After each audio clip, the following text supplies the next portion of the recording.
Hello বন্ধুরা, আজকে share করছি তোমাদের সাথে একটা নতুন ধরনের মটনের রেসিপি। দারুণ হয় খেতে, খুবই সুস্বাদু হয় এভাবে বানালে। মাত্র 1 চামচ তেল দিয়ে হয়ে যাবে। আর এই রেসিপিটা যতটা সহজ এবং ততটাই স্বাস্থ্যকর। দেখো, অনেক সময় মটন বানানো অনেক ঝামেলার ব্যাপার হয়ে থাকে, তো এরকম এইভাবে বানালে খুবই সহজে এবং তাড়াতাড়ি হয়ে যায়। তো সর্বপ্রথম মটনটাকে ধুয়ে নেওয়ার পরে দিয়ে দিতে হবে ওর মধ্যে একে একে পরিমাণ মতো পেঁয়াজ কুচি। অবশ্যই পেঁয়াজটা ভালো করে ছিঁড়ে করে কাটতে হবে।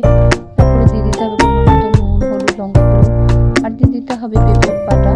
তো পেঁপেটাকে বেশ গ্রেট করে দেওয়া দিয়ে দিতে হবে। এতে মটনটা বেশ তাড়াতাড়ি সেদ্ধ হয় এবং খেতেও ভালো হয়, বেশ সফট হয়। তারপরে সামান্য দিয়ে দেবো 1 চামচ তেল। তারপরে সেটাকে ভালো করে মাখিয়ে নিতে হবে।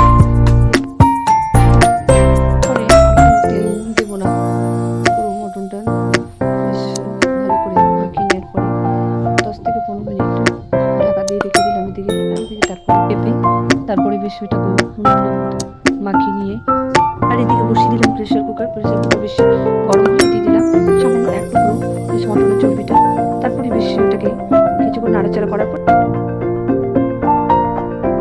দিলাম একটা গোটা এলাচ, দিতে হবে দুটো তেজপাতা এবং পরিমাণ মতন দিয়ে দিলাম পেঁয়াজ কুচি।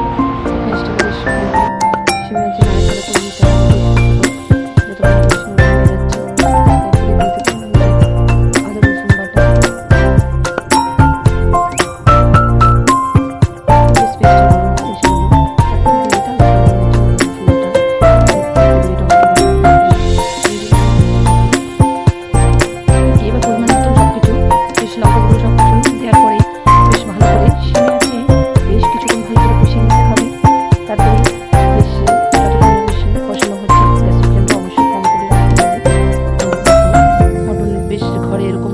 মটন রান্না হবে এবং বাড়িতে তেল নেই, কত সমস্যার ব্যাপার, কিভাবে রান্না হবে।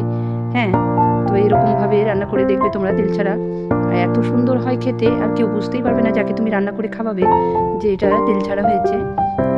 খুবই সুস্বাদু হবে এবং চটপট হয়ে যাবে। দেখো, তো বেশ মশলাটা বেশ কষানো হয়ে গেল আমার। তারপরেই বেশ মেখে রাখা মটনটা দিয়ে দিতে হবে। বেশ সিমে আছে, বেশ মশলাটাকে গ্রেভিটাকে কষানোর পরে দিয়ে দিলাম। তারপরে মটনটা বেশ দেওয়ার পরেই দিয়ে দিতে হবে সামান্য চিনি পরিমাণ মতো। তো চিনিটা দিলে কি হয়, নুনের ব্যালেন্সটা বেশ ভালো হয়, খেতে আরও সুস্বাদু হয় এবং কালারটাও বেশ ভালো হয়। তো দেখো বেশ কত সুন্দর কালার হয়েছে। গ্যাসের ফ্লেমটা মিডিয়াম রাখতে হবে এবং বেশ কিছুক্ষণ কষিয়ে নিতে হবে। বেশ দেখো, বেশ কষানো হয়ে আসলেই কষাবার সময় বেশ সামান্য করে জল দিতে পারো তোমরা। দেখো বেশ সামান্য বেশ কষানো হয়ে আসলে দেখবে যখন বেশ শুকিয়ে আসছে, একসাথে দেবে না, বেশ সামান্য করে জল দিয়ে বেশ আবার নাড়াচাড়া করে বেশ কষিয়ে, আর বেশ কষানো হয়ে আসলে সামান্য জল দিয়ে প্রেশার কুকারে ঢাকা লাগিয়ে দিতে হবে।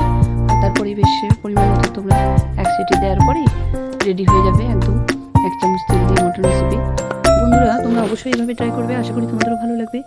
তো আমার ভিডিও যদি তোমাদের ভালো লাগে এবং হেল্পফুল মনে হয় তবে অবশ্যই লাইক অ্যান্ড সাবস্ক্রাইব করে দিও।